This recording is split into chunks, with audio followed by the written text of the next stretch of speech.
Welcome to the OEMs, Blockers and Breakthroughs podcast, brought to you by Partful. I am your host, Tanya Tran, Partful Head of Marketing. We're here to share real stories from real companies and real people to help OEMs overcome challenges and be amongst those most forward-thinking teams. Thank you, Jay, for joining us today on the Partful Blockers and Breakthroughs podcast. Today, instead of Sam, I have Paris with me. So, Paris, would you like to refresh our listeners' memory on you?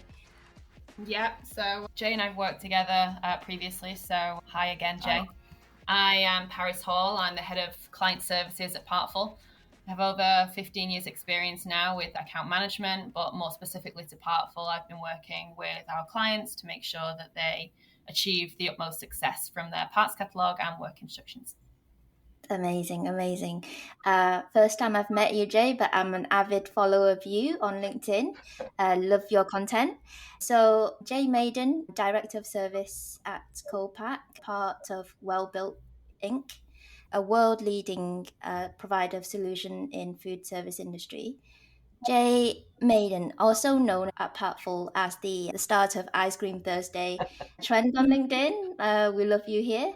So, Jay, would you like to go a bit further into introducing yourself? I hope you like my introduction, but if you can let our listeners know why they should listen to you today, Sure. that'd be great. So I started in this business about 20 years ago after I retired from the Navy. I did 20 years in the Navy. As you can see, I got a shadow box back here. And after I got out of the Navy, I was looking for something to do, and the role I'm in now had nothing to do with what I did in the Navy. But I had a good friend of mine who said, I need leadership. You don't have to know the products. I just need somebody who can lead. And I know you've got that experience in the Navy. So I started working for McCall, which was one of our sister companies at the time. They built under-counter refrigerators and freezers, reach-in refrigerators and freezers, pizza prep tables, sandwich prep tables. And I was a manufacturing supervisor over the under-counter line, and that was in 2004. Since then, we went through several acquisitions.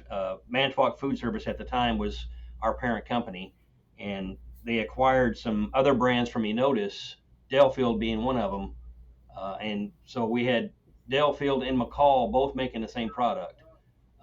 Delfield had a plant in Covington, Tennessee, which is about 2 hours from here, and McCall was here in Parsons, Tennessee, and they decided they would combine both of those into one facility, so they closed McCall. And then I transferred over to our other sister company, which is Kolpak, my current company that I'm with. But I've been in the company for 20 years, been production supervisor, I've been a quality technician, a quality manager, and now my role that I'm in now is director of service. I've been in this role for about 7 years, and we handle tech service, warranty, and parts. Amazing. 20 years of experience in the industry. Yeah, I'm particularly excited to pick your brain today in our conversation. So I think at Partful, we've been kind of pioneering the concept of customer experience in after sales. And we talk about that a lot. And we've done quite a few research. And I always go back to what we found last year in our aftermarket research is that 8 out of 10 OEMs tend to think of after sales as the afterthought, which means they don't really set a foundation for after sales service or customer service support until the products are already out there and breaking in the field. So I wanted to pick your brain today and learn about your experience and what you found in your 20 years experience working at Kolpak and Wellbuilt. So I think going straight into the first question is that I've seen a lot of content from your LinkedIn and following Kolpak the last year or so. There's some really interesting programs that you're implementing at Kolpak for customer service, and one of those is Kolpak University, and I'm really keen to hear more about it. So I just walked out just a minute ago. We've got the HVAC guys installing air conditioning for our training room. I'm hoping within the next month, Kolpak University will be commissioned and ready to start taking classes. It's a 1,200 square foot walk-in, basically, that we've created to make it into a training room. It's going to be for walk-in refrigeration training, as well as dealers and reps that represent, Kolpak, to come in and do training on product training, it's a long time coming. I've been trying for 5 years to get the authorization to create this, and it's finally coming to fruition. So I'm excited about it. Really excited. What made you want to do this? Like, what inspired you to start Kolpak University? So Kolpak, and over the last say 5 years, well, just about as soon as I got into this role, we started a training program where me and two of my guys will actually travel in January, February, March. We will reach out to one of our service companies that's in our network and ask them to host training. And we will send a small walk-in, a training walk-in to that facility and invite other service companies in that area to come to training. Training's always free. We provide the training for free. And we'll actually go through basic walk-in fundamentals. They'll actually assemble a walk-in and then tear it back down for the next class. And in the afternoon, we do refrigeration training. We understand that the importance of training, it makes everybody better. And in the service industry, you need good technicians out there to know what they're doing. So we've been doing this for, like I said, 5 or 6 years, but we want to do advanced training. We want to have them come in and actually install faults in refrigeration and say, troubleshoot this and figure out why it's failing. So we want to keep improving on their training out there. So it makes our job easier if our equipment keeps running and they know what they're doing. So it's always going to be free. We're not going to charge for this. What are you hoping to get from implementing Kolpak University? What kind of change are you hoping to see or impact? So we're hoping that it'll drive our warranty down and first time fix rates will go up. A lot of times a technician really doesn't understand. They go out and diagnose something and may have to go back 2 or 3 times. We call them part swappers. They don't really understand, so they change this, hope it fixes it, and it doesn't. Then they have to go back and change this part, and it doesn't fix it. And they keep going back, swapping parts. If we can educate them and have a first time fix rate, that definitely improves our warranty and the customer satisfaction as well.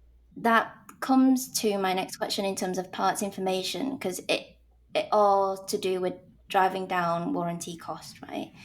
And understanding how you're implementing Kolpak University makes me feel like you value after sales and customer access to parts information. So what kind of initiatives, apart from Kolpak University, or programs, or how do you work internally with engineers in order to make sure that customers and dealers have access to the right parts information? So before I discovered Partful on LinkedIn, we had no exploded parts diagram. We didn't have any way for a customer to go online and identify the part themselves. They would just call into Kolpak, call in a parts team, or they email them and say, I need this part. What's the price and availability of this part? Never had it. When I discovered on LinkedIn that Partful was out there, and I said, this is exactly what I needed, exactly what I needed. And I'm so happy I found you guys, and we've got to collaborate and have something up and running now. It's made not only our customers' jobs easier, but it's also made my internal team, the part CSRs. I've got 3 very junior part CSRs that really don't know some of the parts. They don't know what a fan cycle switch looks like or where it's even in the system. But now they've got this platform they can actually see where the part is in the system and what it does. So it really helps their job as well. Do you know, it's funny you say that, because this is not an unknown issue in manufacturing in general. Like, everyone has similar kind of challenges and frustrations. Why do you think it's taken manufacturers so long to adopt immersive technology like the Partful 3D platform? I really don't know. I mean, I've been screaming and screaming, and I finally, I think, bent the right ear to release some of the money and the funds to make it go. And I think the demonstration that you provided really sold it. I think it was just a matter of finding the right company that provided what we needed. I mean, a lot of stuff out there before I found Partful is so cumbersome and very costly, and this just kind of fell into place and it made it make sense. I think some of our sister companies as well have seen it. I've shown it to the sister companies, and they're excited about it too. So it's I think it's going to grow. I think it's going to grow. I think we're excited about that as well. I think from your 20-year experience, it feels like Paris said, manufacturing industry seems to be quite slow in adopting new technology, especially 3D technology. What do you think like the problems are in terms of like, apart from, getting the fund, is there anything to do with data management in terms of working with engineering? What's your experience around that? We have a really close relationship with engineering. We take a lot of our part sales drive improvements. So if we have a particular part that's got a high rate of being purchased, we know that it's failing quite a bit, and we take it back to engineering and say we might want to look at a different supplier or a different type of switch. This is failing a lot, and then we take that information, we share it with them constantly. It provides a lot of information for them and how to improve our product. I think speaking of 3D parts catalog, I'm going to let Paris take over to ask you a few questions about us and our solution. So, Jay, I know Tanya's spoken quite a bit about your LinkedIn profile and how active you are on there, and how much fun your posts are for even people outside of the refrigeration industry. So I would encourage anyone that's listening to this podcast to go and check out Jay Maiden on LinkedIn. But we see the challenges that you have all of the time. Now, given the amount of investment you've done on education and training for your customers, they still time and time again are having these problems, these user errors that are kind of implicating and impacting on the functionality of your products. How do you feel that the 3D technology might be able to improve that challenge? From a technician standpoint, maybe not so much an operator standpoint, because our operators are usually not the ones that are purchasing the parts. It's mainly the technicians. There's a lot of junior technicians out there, a lot. The turnover is high in the service industry, and it's hard to keep good people. But the junior technicians, I think if they have this platform where they can actually see the part and understand it, that makes their job so much easier. And education is my number one priority when I'm here, is trying to train these technicians, these junior technicians, make their job easier. If they can get on and off the job site in a short amount of time, that's better for everybody. I mean, a walk-in is unique that you can't afford for a walk-in to be down, a walk-in cooler or a walk-in freezer. I mean, if an ice machine goes down, it seems simple, but you can just go buy a bag of ice and keep working. But if a walk-in freezer goes down, you've got to do something immediately, or you're going to lose thousands and thousands of dollars of product. So it's important to be able to identify the part quickly and get it replaced quickly. Yeah, absolutely. What challenge do you think that it solves for not just your customers, but also for internal users like your support advisors? So for a service standpoint, and the technicians in the field, it's available 24 hours a day, even though we're not open 24 hours a day. A lot of times they'll be on a service call at 10 o'clock at night, and they can look up the part right then on the rooftop with their cell phone. They can find the part they want.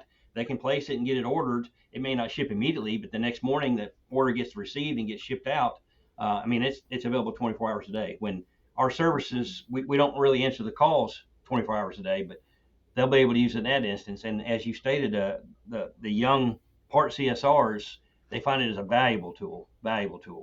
Was that something that you expected when you saw this parts catalog, that it was for the end user or internally? It was really just for the service technicians. I had no idea how useful it would be for internal. I mean, not just in the parts. I mean, we've got engineers that are logged in and they look at it to see the modeling.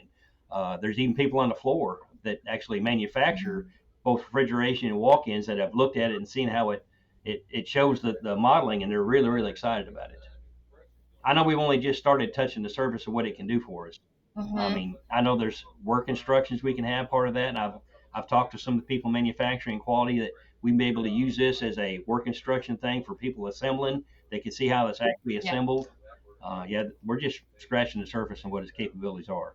Yeah, absolutely. I was thinking actually while you were talking about your Kolpak University, just how cool it would be for us to come out and show you the work instructions, and maybe how that would help resolve the hands-on experience as well as like the visual 3D experience. Absolutely. And just how close to real life it is when you're looking at them side by side. Absolutely.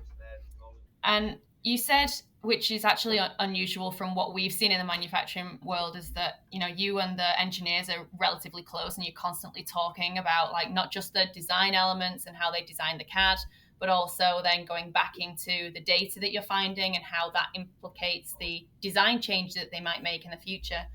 We so often have challenges with trying to collate that data into something that translates into an after-sales solution for, you know, a customer or a support provider that isn't an expert like you will be in the products that you provide. So, I mean, I can't take credit for this because it's all Amelia's work, but how did you find that process of being able to collate that data in a way that translates well to customers and dealers and support providers?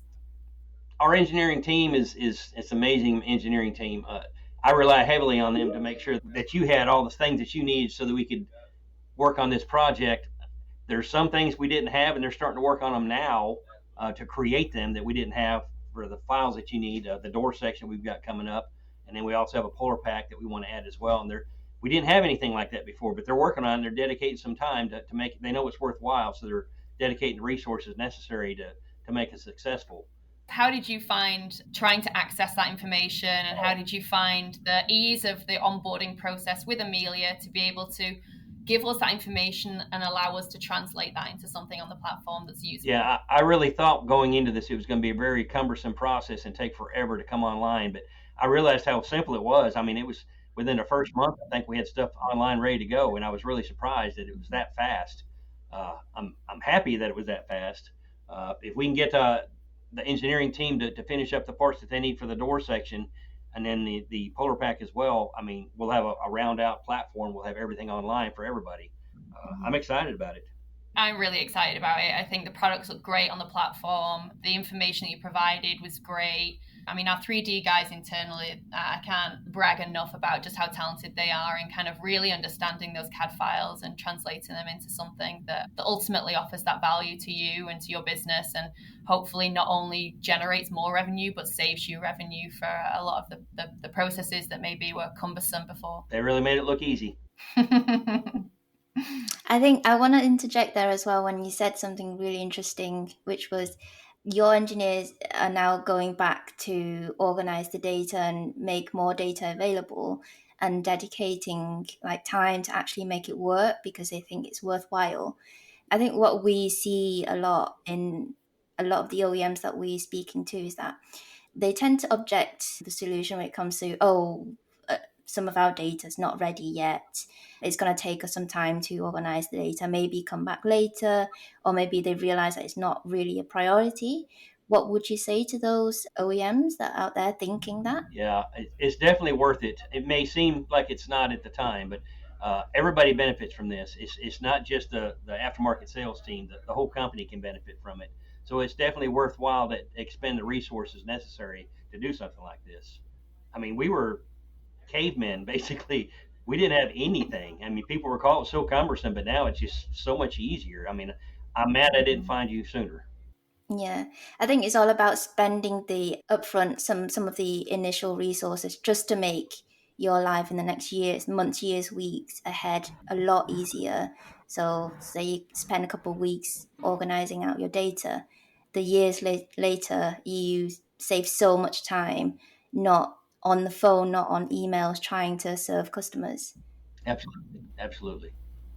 I think to close this conversation, we've learned so much from you today, and yeah, it's always interesting to like hear from you. I've heard so much about you from Paris, from Amelia and Ryan as well, and it's been an honor, talking to you today.